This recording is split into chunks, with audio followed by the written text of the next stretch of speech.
New story by Stolen Ideas. Would I be the a-hole if I sue my sister-in-law for stealing my book and making a huge profit from it? I, 24 female, write as a hobby, and I like sharing my short stories with my small following. I do want to publish one day, but I want to make it perfect first since it's not edited yet. The unfinished book we're talking about came from an idea that I started to build when I was in middle school. I just finished it last year, but because of the virus, I was forced to put that project aside to ensure steady employment with my day job. My brother and sister-in-law came to visit me to introduce their baby daughter about 6 months ago. Sister-in-law just thrusted her baby into my arms even though I lack even the barest knowledge on how to hold a baby. The baby was fussy and my brother helped calm her down while sister-in-law said she wanted to use the bathroom to pump breast milk. They left later and I didn't think anything of it until recently when I was told that sister-in-law had published a book, and it had been a while since she published. Self-published is not as time-consuming as traditional publishing. I don't doubt my sister-in-law's intelligence because she is a smart woman, but I've always heard how she dislikes books because they're boring and drags on. I wanted to show my support and bought a copy, only to realize it's way too similar to mine. I compared it to my copy of unpublished work. It's obvious it's been edited and proofread for fluidity and clarity. I was angry, and I admit I overreacted by confronting her over the phone. She said my screaming was upsetting her and hung up on me. It was a back-and-forth battle with phone numbers to get to the truth. By this time, my parents and her parents are involved. Then the truth boiled over, probably from stress and being caught, since I do have my copy and detailed notes of my progress in world building and in-depth characters for second book. She said that my brother and her needed the money because they have a child and the lockdown threatens their work. She said she will give me 75% of the continuous royalties to settle it. I said no, and told her to give me the pseudonym she put the book under and take the amount she paid for editing and proofreading the book and the marketing ads. She said I'm taking away her daughter's college funds. She just lost her job, and her unemployment check hasn't come yet. My brother is the sole supporter. I threatened to sue, and everyone is furious with me. I believe I will proceed with the lawsuit. Sorry for the grammar, I'm writing with anger. Edit to clarify, sister-in-law was and still is a mummy blogger. She started a blog when she found out about her pregnancy, so it was a weekly update journey, and the blog turned into a full-on mummy blog now. She has a decent following, and she makes money from the ads, but I don't think it's full-time work as salary. I gather from the book's review, on social media platforms that isn't selling the book to avoid policy violation, that her followers got the book because they support sister-in-law. I know it's bitter of me, but I can't help to feel offended that I worked hard on it to have it brought not under the intention of being interested. It's how the book climbed ranks. Her followers bought them. Nata, she stole your book, and you can prove it. Lawyer up. Published author, commercially and self, chiming in. 1. You have copyright of your work from the moment it's created. It may not be registered, but it's your intellectual property. If you sue, you'll need a copyright/literary attorney, and they're not cheap. 2. Keep everything you have showing the progression of the novel from notes, previous drafts, etc. 3. She said that my brother and her needed the money because they have a child and lockdown threatens their work. She said she could give me 75% of the continuous royalties to settle it. Hopefully you have this in text or email form. 4. Email every vendor selling the book and inform them that it is stolen IP. This will not get them to take it down, but it does establish that you've informed them. 5. Unless your sister has an established platform, she is not making bank from a single self-published title. She just isn't. Average sales are 100 to 200 copies, total, so you're looking at less than $1,000. They're slightly higher for romance, but still not great. You should be able to find a hint of its popularity by its Amazon ranking. If it's in the 5 figures, then that's pretty good. 6 or 7 figures, then that's in the average range. 6, and I'm sorry to tell you this, but the book has been published. Granted, not by you or under your name and title, but it's been published. This will make it a lot more difficult for you to sell it to a publisher, even though you had no part in the publication. Now, if no one has bought it, and you can change the title easily, you're in a much better position. In the end, you're going to have to decide what you want out of this. Your sister-in-law was definitely in the wrong, and you should face repercussions, but you're not likely to see any monetary compensation. It might actually cost you more to file suit than you to get back. I just want to confirm this. I've worked in intellectual property and admin and am a writer/filmmaker, so I spent a lot of time getting deeply informed. There's not a lot of money to be made in copyright suits generally. This comment thread goes on for a long time, basically implying that she's better off just doing a cease and desist if she wants her creative rights to be secured. I definitely think it's AmiTheA here. She has every right to be upset about this. But by the sounds of it too, the sister-in-law doesn't exactly seem like someone who's rather manipulative in general. It sounds like this was an act of desperation to get some sort of income for her family. I have to sympathize with that, especially with the virus affecting a lot of people's income, not to mention having to raise a new kid as well. But even with that said, she still stole the OP's life's work. She deserves to get sued. This story a much awarded throwaway. Am I the a-hole for refusing to allow my husband to apologize to our daughter for ruining her life? My daughter, 19, is going through a tough time. On top of the obvious difficulties of the pandemic, she has been struggling with depression. Her classes are all online, so she lives with us. My husband and I are working both from home, so we are very involved with her day to day. We do our best to engage her, family walks, game night, cooking together, but she is still feeling pretty down. She sees a therapist online, but I am not privy to how that is going. So far so good, you're sounding like a very good mother. In the last couple days, she has been displaying a lot of resentment over her childhood. I'm specifically talking about ages 12 to 14. During those years, her father, my husband, was diagnosed with prostate cancer and was going through aggressive chemo. He has recovered enough to live a normal life. I won't lie, those were very tough years for our family. My daughter is an only child, and she was used to our full attention and engagement. It was a hard transition for her to have her father not be able to care for her like he used to, and myself having to split my time between her and my husband. We had a lot of support from our family, and we were able to maintain her lifestyle with their help. She didn't have to quit any teams, she never missed school. I do acknowledge that emotionally there was damage, so we did family therapy for a number of years. Yesterday she was in a bad mood. During dinner, I asked her what was going on, and she went into this explosive rant about how many issues she's developed due to us. Apparently we are responsible for her grades slipping, her relationships failing, her weight gain, etc. She tied it all back to her missing crucial development during the years where her father had cancer.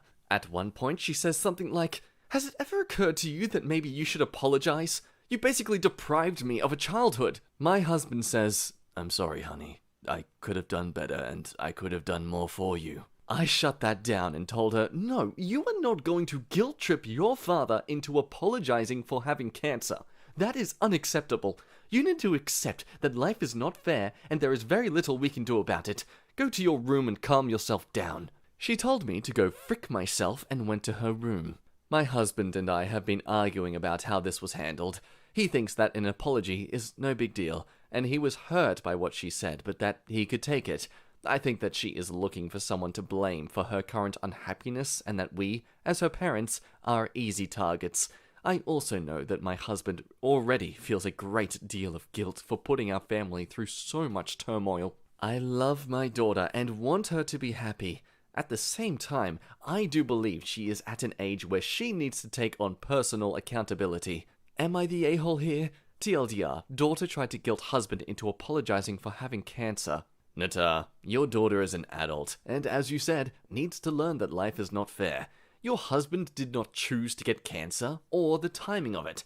Depression is awful, and I am glad your daughter is seeing a counselor, but it may be worth visiting her doctor and seeing if there is more that can be done. Hang in there, mama, but do not feel guilty or let your husband feel guilty either. Yeah, kid, it's one thing to acknowledge and bring up the issue at hand, but it's another to think you're entitled to some sort of apology for something that your parents had no control over. And honestly, for a 19-year-old to say that to her mother, look, if I was the mother, I would not be afraid to tell her to sleep at her friend's house for the night. Now, to be fair, it is a bit unfair to tell her to just toughen up after living a childhood and growing up with this constant attention and support. It sounds like she's not used to having to rely on herself to get by. But regardless, we all need to learn independence sooner or later. And I think now that adult life is sinking into her, she's starting to realize personal responsibility and doesn't want to face it. Look, I was somewhat the same. I didn't learn how to cook chicken until I was 18. Not because my parents didn't try, I just didn't bother to learn. 18 to 21 was pretty stressful for me, just learning how to be an adult. Give everyone a few years in that age range to sort things out, they'll be fine. You don't need to do anything more than just being there for her when she wants to rant about how much bills suck. Hello? No, don't be scared, it's just me, the face with the voice. My name's Jack. I'm the voice with the person with the voice. Absolutely love you that you are watching my stuff, but I just don't feel you are expressing it enough to me. I was thinking if we could spice things up and maybe like and subscribe. Oh, that would just make me go crazy for you.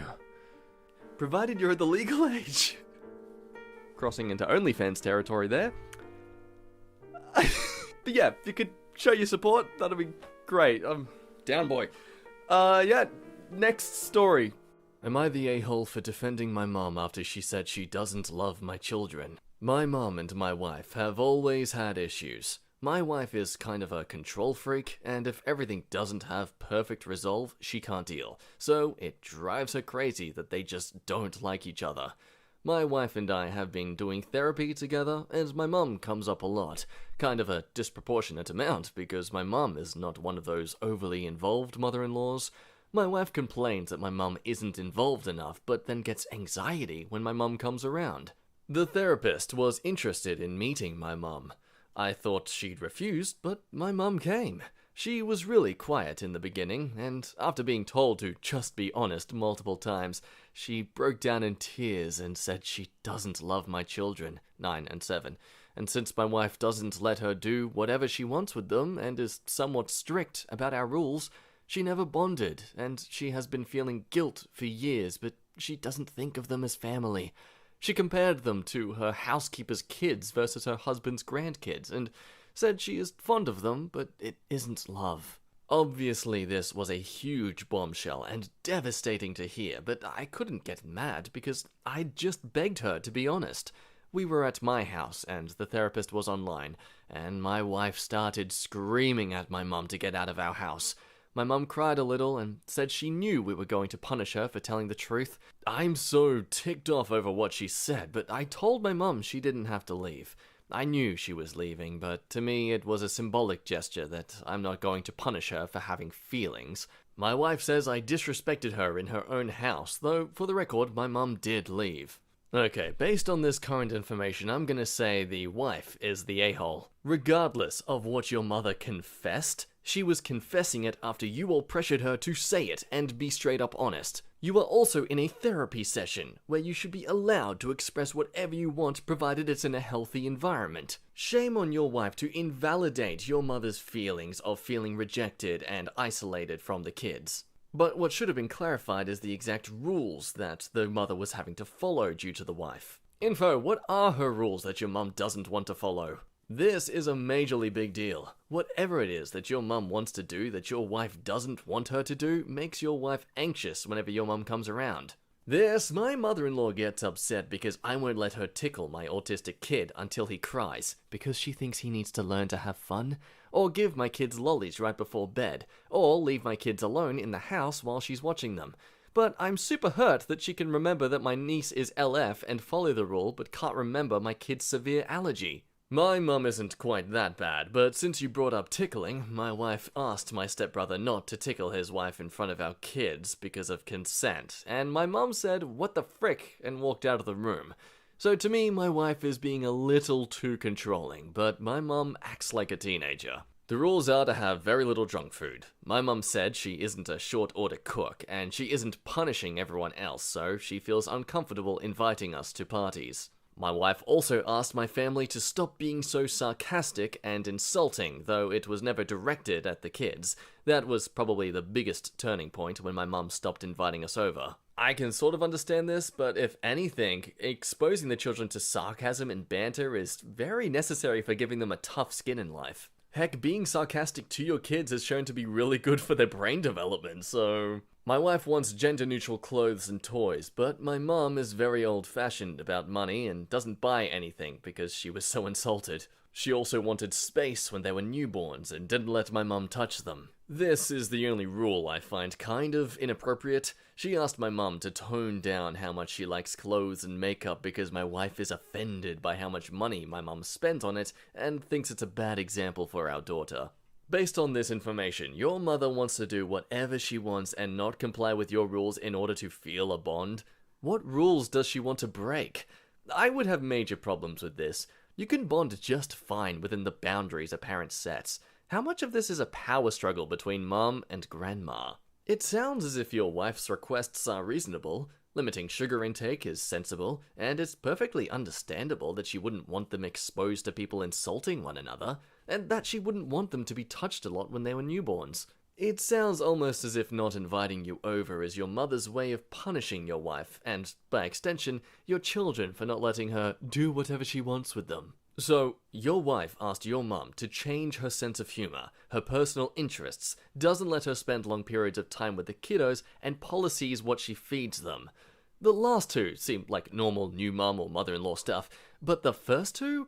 Personally, I think those crossed a line, and I understand your mum shutting down and no longer wanting to try bonding with your family. There is obviously a disconnect, but your wife's reaction to your mum being honest is awful.